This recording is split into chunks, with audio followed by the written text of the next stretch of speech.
بسم اللہ الرحمن الرحیم۔ السلام علیکم عزیز طلباء، ہمارا آج کا لیکچر مولانا شبلی نعمانی رحمۃ اللہ علیہ کی زندگی کے بارے میں ہے۔ مولانا شبلی نعمانی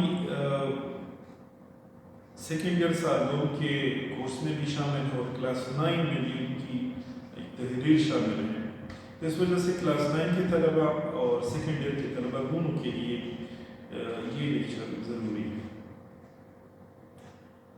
عزیز طلباء، مولانا شبلی نعمانی کا اصل نام محمد شبلی تھا۔ وہ 1857 میں پیدا ہوئے، 1914 میں وہ وفات پا گئے۔ اب 1857 کی تاریخ جو ہے آپ سب کو پتا ہے کہ برصغیر پاک و ہند پہ انگریزوں کا قبضہ ہو گیا، مسلمانوں سے اقتدار چھین گیا۔ اب انگریزوں نے نہ صرف حکومت پہ قبضہ کیا بلکہ انہوں نے وہ جب یہاں پہ آئے تو اپنے ساتھ اپنا مذہب لے آئے، کلچر یعنی ثقافت لے آئے، اپنی زبان لے آئے، اور یہاں کے لوگوں پر ان چیزوں کا اثر ہونے لگا۔ اب چونکہ انہوں نے مسلمانوں کو شکست دی تھی، اس وجہ سے وہ مسلمانوں سے خائف تھے، ڈرتے تھے، اگرچہ تعداد میں ہندو زیادہ تھی برصغیر۔ اب انہوں نے اسلام، پیغمبر اسلام صلی اللہ علیہ وسلم اور اکابرین اسلام یعنی صحابہ وغیرہ جو ہے اور دوسری جو ہمارے مسلم فاتحین تھے، ان کی زندگی کے بارے میں، ان کے بارے میں کچھ غلط چیزیں عوام میں پھیلا دی تاکہ لوگوں کے دلوں میں ان کی عظمت ختم ہو جائے۔ اب ایسے دور میں اللہ تعالیٰ نے ان کی روک تھام کے لیے شبلی نعمانی جیسے لوگ پیدا کیے۔ تو اگر طلبا ہم شبلی پر اس طرح کی باتیں کریں گے تو میرے خیال میں زیادہ مفید ہے کہ جو آپ کی تنقیدی نوٹ میں ہے اگر اس کو ہم پڑھیں گے تو یہ زیادہ بہتر ہے، ساتھ ساتھ ہم شبلی کی زندگی پر بھی بات کرتے ہیں۔ تو یہاں پر سالگن کی کتاب میں صفحہ نمبر 1 پہ لکھا گیا ہے، بالکل سٹارٹ میں، مولانا شبلی نعمانی اعظم گڑھ کی ایک گاؤں بندول میں پیدا ہوئے۔ اعظم گڑھ یو پی اتر پردیش کا ضلع ہے۔ وہاں پہ ایک گاؤں تھا بندول، وہاں پر ان کی پیدائش ہوئی اور اعظم گڑھ ہی میں یہ وفات پائے ہیں۔ شبلی منزل میں یہ دفن ہے۔ والد کا نام شیخ حبیب اللہ تھا۔ ابتدائی تعلیم اعظم گڑھ سے حاصل کرنے کے بعد عربی فارسی ادب کی تحصیل کے لیے غازی پور جا کر مولوی محمد فاروق کی شاگرد ہو۔ تو غازی پور اعظم گڑھ سے تقریباً 77 کلومیٹر کے فاصلے پہ ہے۔ اسی طرح رامپور کا سفر کیا۔ اس طرح مختلف شہروں کا سفر تحصیل علم کے لیے مولانا شبلی نعمانی نے وہ کیا ہے۔ انہوں نے تحصیلی تعلیم کے لیے یا حصول تعلیم کے لیے دور دراز کے سفر کیے، تو یہ کلیئر ہو گیا۔ تعلیم کی تکمیل کے بعد انہوں نے وکالت شروع کی اور کچھ عرصہ امین دیوانی کی حیثیت سے کام کیا۔ اب وہ ایسا بندہ جو کہ اللہ تعالیٰ نے ان میں بہت سی چیزیں، بہت سی خصوصیات دی تھی، تو وکالت کا پیشہ اختیار کرنا، جس میں بندہ ٹھیک ہے سچ بھی بولتا ہے لیکن جھوٹ بھی بولنا پڑتا ہے، اور پھر امین دیوانی ٹیکس کلیکٹر کا کام کرنا، تو یہ ان کے لیے بنی ہوئی ہے۔ اس وجہ سے یہاں پر کتاب میں لکھتے ہیں لیکن جلد ہی طبیعت اچاٹ ہو گئی، ان کا دل بڑھ گیا ان چیزوں سے۔ سرسید سے ملاقات کے بعد وہ علی گڑھ کالج میں پروفیسر مقرر ہو گئے۔ اب 1881 میں شبلی کی ملاقات ہوتی ہے سرسید سے۔ 1883 میں یہ باقاعدہ علی گڑھ کالج میں پروفیسر بن جاتے ہیں عربی زبان میں۔ پھر شبلی نعمانی نے مختلف ممالک کی سفر بھی کی۔ تو شبلی نعمانی نے ہندوستان کے مختلف جو علاقے ہیں وہاں کی سفر کی۔ اس کے علاوہ ترکی کئی بار گئے، روم گئے، مصر گئے، شام گئے، اور چونکہ جب روم کے راستے میں کئی ایک ممالک آتے ہیں تو ان کی جو باہر ممالک کی سفر ہے اور مشاہدہ تھا وہ بہت زیادہ تھا۔ علی گڑھ کالج سے علیحدگی کے بعد انہوں نے دارالمصنفین کی بنیاد رکھی۔ اب علی گڑھ کالج میں یہ 1883 میں باقاعدہ پروفیسر وہاں پر بن گئے۔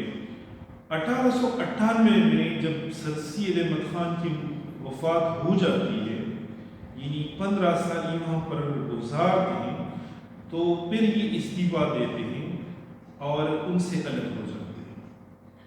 پھر یہاں پہ دارالمصنفین کی بنیاد رکھی، یہ بات ہے تو دارالمصنفین کی بنیاد شبلی نے 1914 میں رکھی تھی۔ یہ ادارہ آج بھی قائم ہے، یہ ادارہ اسلام ثانیات کے لیے ممتاز تھا، یہ اب بھی اپنی خدمات جو ہے وہ انجام دے رہا ہے۔ پھر دوسرے پیراگراف میں یہ ہے کہ شبلی نعمانی ایک نابیہ روزگار ہستی تھی، یعنی مصروف آدمی تھے، ٹھیک ہے، یہ ہو گیا۔ وہ بیک وقت شاعر، مورخ، سوانح نگار، انشا پرداز، مفکر اور مصلح۔ اب وہ بیک وقت شاعری کے حوالے سے وہ اتنا بڑا نام نہیں رکھتے، ٹھیک ہے۔ شاعروں کی بڑی نظم جو تھی صبح امید وہ مشہور ہو چکی ہے، اور ان کی غزل کی کچھ چھوٹی چھوٹی مجموعے بھی وہ چھپ چکے تھے ان کی اپنی زندگی میں، جسے دستہ گل اور برگ گل وغیرہ کے ناموں سے وہ اب بھی موجود ہیں۔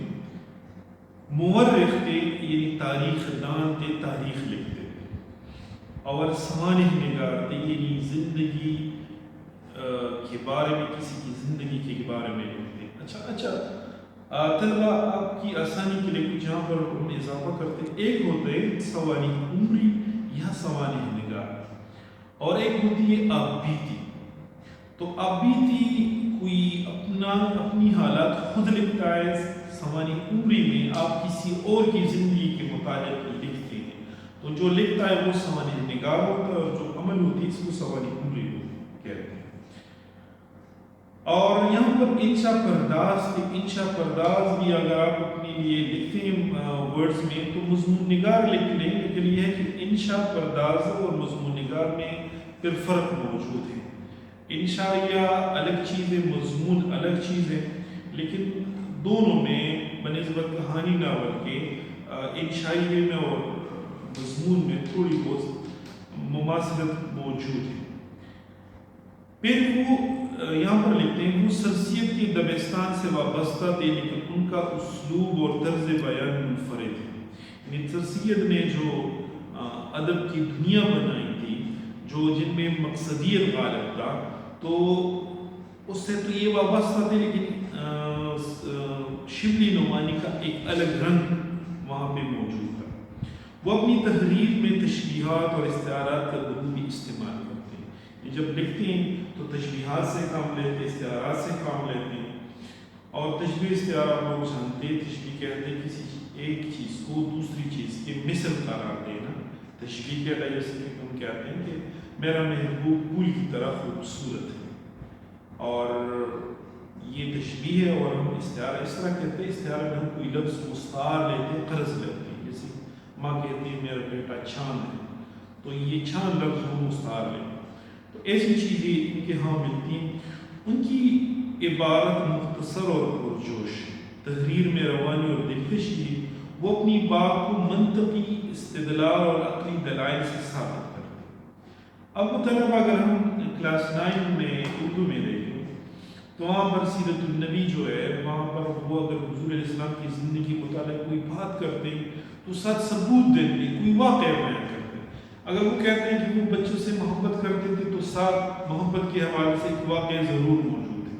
اگر وہ اپنی اولاد کے بارے میں بات کرتے ہیں تو ایک واقعہ ضرور موجود۔ تو مدلل انداز سے ان کا دلائل دیتے ہیں، ثبوت دیتے ہیں۔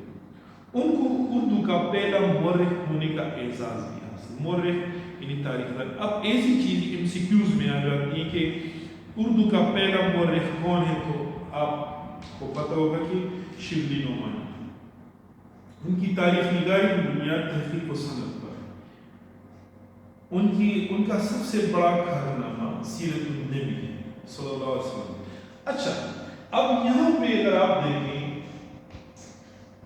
تو المامون سیرت النبی، سیرت النعمان الفاروق الغزالی علم الکلام، سیرت نبی صلی اللہ علیہ وسلم، سوانح مولانا روم، اورنگزیب عالمگیر شعر العجم، تو ان کی کئی کتابیں موجود ہیں، لیکن ان کا جو سب سے بڑا کام جسے تسلیم کیا گیا ہے وہ ہے سیرت النبی۔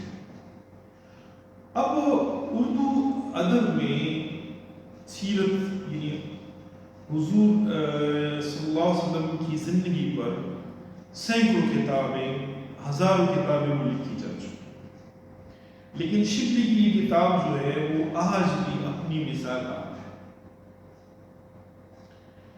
1903 میں اس کا باقاعدہ آغاز ہوا، یعنی لکھنے کا کام انہوں نے شروع کیا، اور زندگی کی آخری سانس تک اس پہ کام کرتے رہے، چونکہ اور بھی بہت سے کام تھے۔ 17 نومبر 1914 یعنی 18 نومبر 1914 کو یہ وفات پا جاتے ہیں۔ 17 نومبر کو جب انہیں یقین ہو جاتا ہے کہ اب میری زندگی جو ہے وہ ختم ہونے والی ہے، تو یہ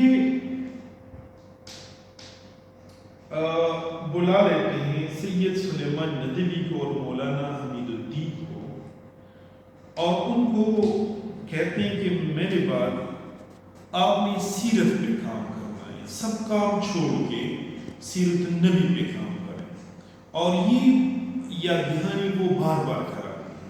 اس وجہ سے جب آپ وفات ہو جاتے ہیں تو باقی جلد جو ہے اپنی زندگی میں ایک جلد جو ہے سیرت النبی کی وہ چھپ چکی تھی، اور باقی جلد جو ابھی موجود ہے بازار میں تقریباً 6 جلدوں میں، تو وہ سید سلیمان ندوی نے، یعنی ان کے شاگرد تھے، انہوں نے وہ پوری کی۔ اسی طرح سے اگر ہم دیکھیں تو جو المامون کتاب، ایک انگریز تھے، انہوں نے ہارون رشید کی زندگی پر کچھ ایسی کتاب لکھی تھی جس پر انہوں نے ہارون رشید پر بہت زیادہ الزامات لگائے تھے، حالانکہ اصل زندگی ان کی اس سے ہٹ کر تھی۔ تو اس وجہ سے انہوں نے ان کی جو صحیح زندگی تھی اس کو سامنے لانے کے لیے یہ کتاب لکھی۔ اس سے نعمان بن ثابت یعنی امام ابو حنیفہ کی زندگی کی متعلق، الفاروق حضرت عمر رضی اللہ عنہ، امام غزالی کے متعلق یہ ہے، ٹھیک ہے۔ تو اسی طرح سے یہ تمام جو ہیں یہ کیونکہ موازن انیس و تنویر دونوں بڑے نام رکھتے ہیں شاعری میں، اردو شاعری میں، ٹھیک ہے، تو ان پہ کافی بحث پہلے بھی ہو چکی ہے اور اب بھی ہوتی رہتی ہے، ٹھیک ہے۔ تو یہ ایک تنقید کی کتاب مقالات شریف۔ پھر 1914 میں وفات پا جاتے ہیں۔ 1925 میں کلیات شبلی سید سلیمان ندوی جو ہے وہ ان کی اشاعت ہوتی ہیں، ان میں تقریباً شبلی کی مختلف چیزیں جو ہے تحریریں جو ہے وہ موجود ہیں، ٹھیک ہے۔ تو یہ آج جو ہمارا لیسن تھا یہ مولانا شبلی نعمانی کی زندگی پر، تو امید ہے کہ آپ لوگوں نے اس سے